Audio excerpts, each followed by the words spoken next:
Okay, so we begin with a red onion. I've taken off one layer, as you can see, to make it a bit more smooth and clean. Now you take a knife and place it on top of it in the middle.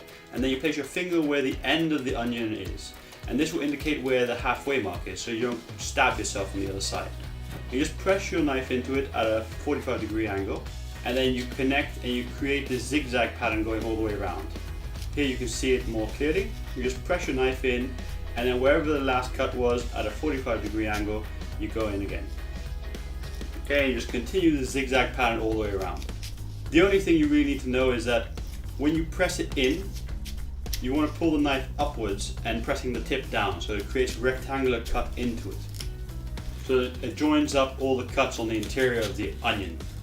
Okay, so just continue going all the way around until the zigzag patterns meet, and then the onion should just come apart, just like this. And then you've got these beautiful two halves of an onion, which on their own are mesmerizing already. Okay, so I'm just going to put one on the side because I don't need it for now, and I'm going to cut the bottom of this onion. Once you've done that, you want to start separating the layers of the onion, and be very careful not to damage or break them. So you start off with the first outer one, and once you've got it off, you just place it down on the cutting board, just like this. And then you start working on the next one, very careful. This is a little bit tedious sometimes, but it's quite simple. Okay, so once you've removed the second one, you just want to lay it inside the one you removed before.